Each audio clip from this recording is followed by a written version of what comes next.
नमस्कार मैत्रिणींनो, आपले गीता किचनमध्ये तुमचं सर्वांचं स्वागत आहे. पुन्हा एकदा बरेच दिवस झाले मी व्हिडिओ टाकायचं बंद केले होते म्हणजे आमचा कॅमेरामॅन नव्हता, आमच्या छोटी त्रिशा. त्यामुळे आता पुन्हा करणार आहे.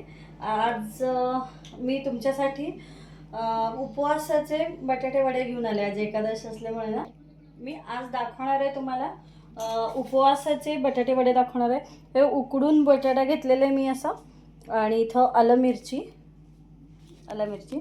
आणि पाऊण वाटी हे आहे साबुदाणा, आणि हे 1.5 वाटी घ्यायचं आहे मला वरीस तांदूळ, आणि चवीनुसार मीठ, तळायला तेल. हे 1.5 वाटी वरी घेतले मी, आणि अर्धा वाटी पाऊण वाटी शाबू. हे दोन्ही मिक्सरला करूया. हे पहा, असं छान पीठ तयार झालेलं आहे. हे आपण थोडंसं चाळून घेऊया.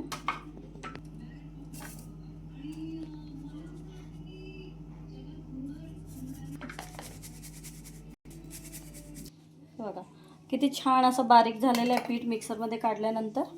आणि हे आपण बटाट्याचं बॅटर सारण तयार करायच्या आधी आपण बॅटर करून घेऊया, कारण जरासं हे पीठ हार्ड असल्यामुळे ना तांदूळ ह्याची वरीस तांदूळ हार्ड असल्यामुळे जास्त हे होतं आहे. थोडंसं भिजवत टाकायचं, पण मऊ होतात वडेच, नाहीतर फारच कडक होतात. साधारण 1-2 बाउल पीठ घेतलं आपण. चवीनुसार मीठ. आता बॅटर भिजवून घेऊया आपण. असं छान भिजवून ठेवूया. 5 मिनटं ते बाकीचं तयार करेपर्यंत भिजते आपलं पीठ. साधारण ह्याच्यापर्यंत असं भिजवून घ्यायचं असेल, तेव्हा चमच्यानं असं पडलं पाहिजे ते. आता आलं मिरची वाटून घेऊया. छान थोडंसं जिरे घालते, थोडं जिरे. आता जरासं जिरे घालून आपण मिरची परतून घेऊया, मिरची पेस्ट.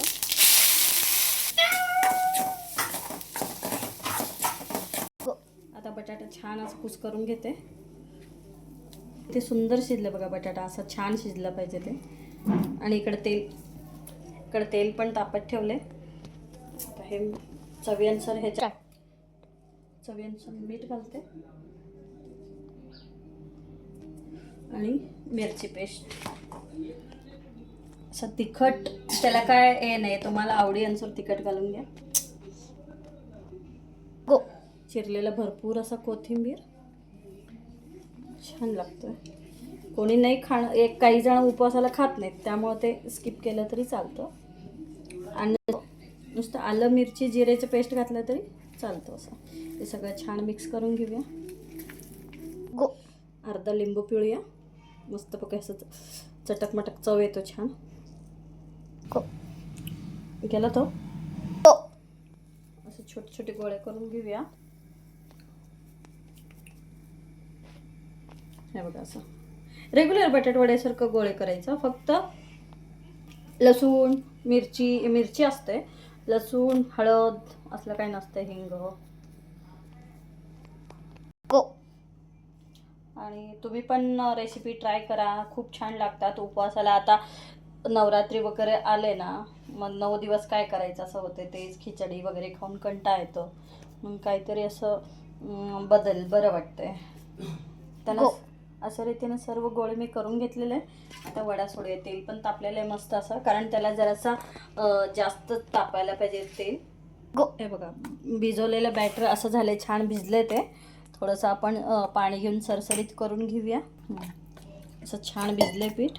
हे बघा एवढंच ठेवायचं, फार पातळ करायचं नाही. फार पातळ केले की नाही पीठ वडे ह्याच्यामध्ये हे डाळीचं पीठ कसं चिकट असतं, हे चिकट नसतं एवढं, त्यामुळे चढत नाही ते ह्याच्यावर वड्यांवर पीठ जास्त.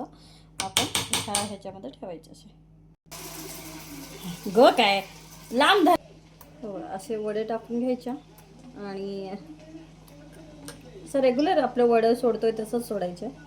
हे बस.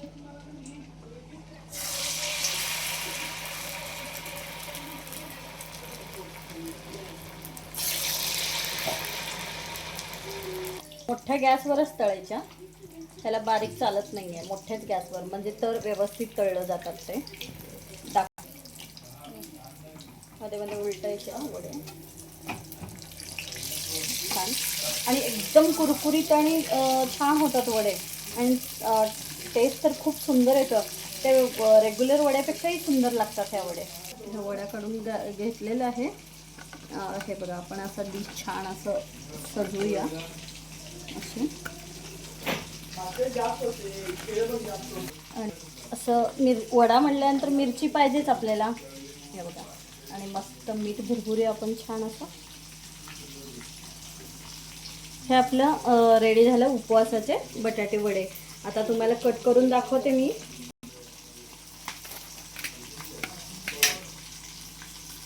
हा बघा, बटाट्याचा वडा, फक्त उपवासाचा वडा हा. तांदूळ आणि साबुदाणा वापरून, तांदूळ म्हणजे वरीचे तांदूळ आणि साबुदाणा वापरून मस्त असं उपवासाचा वडा केलेला आहे. आणि छान लागते चवीला. अगदी लिंबूचे, आणखी कोथिंबीर, जिरे, आलं, मिरची छान सगळं फ्लेवर आलेलं असते. पण खाऊन बघूया. एक नंबर वडा झालेला आहे. आणि तुम्ही पण नक्की करून बघा. आणि रेसिपी आवडली असेल तर लाईक करा आणि घरी करून बघा. सबस्क्राईब करा. नमस्कार.